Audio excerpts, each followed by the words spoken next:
এবং তারা আদৌ এপ্লাই করেছিল কিনা এটা আমি সঠিকভাবে জানতে পারিনি।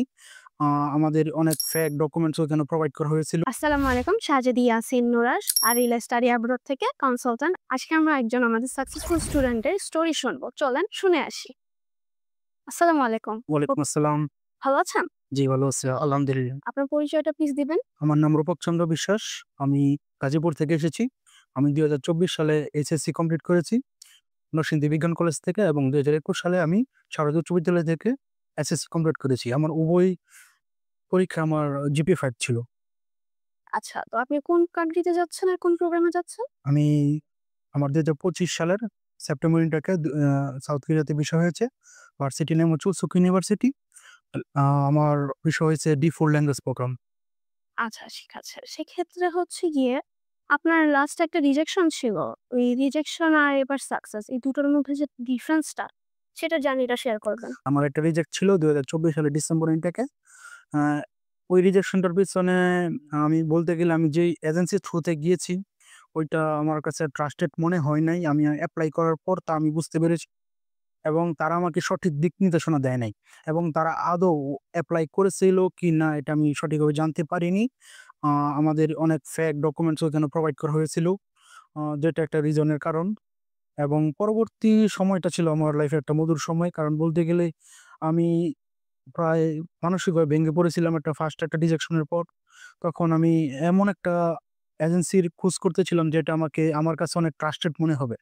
তখন আমি Facebook এবং বিভিন্ন অনলাইনে ঘাটাঘাটির পর আমি আমার কাছে আসে এর আররিলা স্টাডি অ্যাব্রড এর কথা। আমার বড় ভাই আমাকে সাজেস্ট করার পর আমি আররিলা স্টাডি অ্যাব্রড এ এসে যোগাযোগ করি। আররিলা স্টাডি অ্যাব্রড এর সিনিয়র কনসালটেন্ট সিফাত ভাই আমাকে আশ্বস্ত করছে যে, না আমার ১ম যেই ডকুমেন্টস গুলো প্রোভাইড করছি এগুলা সঠিক ছিল না এবং আমি আমার যে ভুলগুলা এগুলা সঠিকভাবে বুঝতে পেরেছি এবং তারা আমাদের এটা আশ্বাস করছে যে, না তুমি যদি সঠিকভাবে ডকুমেন্টস গুলো প্রোভাইড করো তাহলে তোমার ভিসা পসিবিলিটি আছে। তো এটা এনশিওর হওয়ার পর আমি আ আমার একটা আশ্বস্ত ছিলাম যে, না আমি আবার একটা কোরিয়ান ইউনিভার্সিটিতে এপ্লাই করব। আমি আমার সম্পূর্ণ এফোর্টটা দিব। তো তারপরে আ এয়াররেল স্টাডি অ্যাব্রড এর সকল ভাইয়েরা এবং আপুরা যারা ছিল তারা আমাদেরকে প্রপার গাইডলাইন এবং দিক নির্দেশনা দিতে শুরু করে। তার পরিপ্রেক্ষিতে আমরা যেতে শুরু করি এবং ওই থ্রুতে যাওয়ার ফলে আমাদের লাস্ট পর্যায়ে এরকমটা মনে হইছে যে, না আমাদের সকল ডকুমেন্টস ঠিক আছে এবং আমাদের এখন এম্বাসিতে দাঁড়ানো উচিত এবং তার পরিপ্রেক্ষিতে আমরা এম্বাসিতে দাঁড়িয়েছি এবং তখন আমরা মানসিকভাবে খুবই কনফিডেন্স ছিলাম যে, না আমাদের দ্বারা সম্ভব, পসিবল এবং আলহামদুলিল্লাহ ২০২৫ সালের সেপ্টেম্বর ইনটেকে আমার বিষয় হয়েছে। এমবাসি ফেস করার জন্য আপনি কি, কি পদক্ষেপগুলো নিয়েছেন? ২০২৪ সালের ডিসেম্বর ইনটেকে আমার যে রিজেকশনের কারণগুলো ছিল, আমি আগে ওইগুলো আইডেন্টিফাই করি এবং আইডেন্টিফাই করে আমি আমার এয়াররেল স্টাডি অ্যাব্রড এর সিনিয়র কনসালটেন্ট সিফাত ভাইকে দেখাই এবং সিফাত ভাই আমাকে এই সকল ডকুমেন্টস গুলো মানে ফেক ডকুমেন্টস যেগুলো ছিল ওইগুলো বাদ দিয়ে কিভাবে ডকুমেন্টসটা আরো স্ট্রং করা যায় এই দিক নির্দেশনা আমাকে প্রোভাইড করে। তার পরিপ্রেক্ষিতে আমি আমার ব্যাংক স্টেটমেন্ট সহ এসওপি আ সহ আরো যে সকল ডকুমেন্টস দরকার আ সাউথ কোরিয়া এম্বাসি দাঁড়ানোর জন্য সকল ডকুমেন্টস আমি সুন্দরভাবে কালেক্ট করি এবং আমার ভিতরে একটা কনফিডেন্স গেইন করে যে, না আমার দ্বারা সম্ভব। আমার যে সাউথ কোরিয়ানের স্টুডেন্টদের এত এক্সাইটমেন্টটা কোত্থেকে আসে?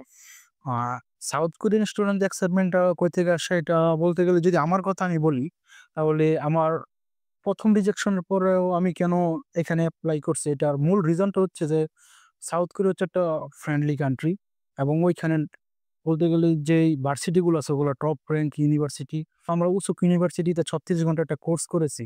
তো ওইখানে আমাদের যেই ম্যাম ছিল তারা আমাদেরকে অনেক সুন্দরভাবে ক্লাসগুলো করিয়েছিল। আর বলতে গেলে সাউথ কোরিয়াতে যেই ভার্সিটি গুলো আছে তাদের অ্যাকোমোডেশন অনেক সুন্দর। তাদের যে কালচার এটা আমাকে অনেক আকৃষ্ট করছে। এটাই মূলত মূল রিজন। আপনার ফিউচার স্টুডেন্টদের প্রতি কোনো মোটিভেশনাল কথা বা কিছু বলার থাকলে বলতে পারেন। হ্যাঁ, যদি বলার থাকে একটাই যে আপনারা হয়তোবা কোনো একটা কাজে আপনারা যদি এটা থেকে পিছুপা হয়ে যান তাহলে আর ওই গন্তব্যে আপনারা পৌঁছাতে পারবেন না। তো আমার একটাই রিকোয়েস্ট যে আপনারা আপনাদের কাজের প্রতি একাগ্র থাকবেন। তো একাগ্র থাকবেন।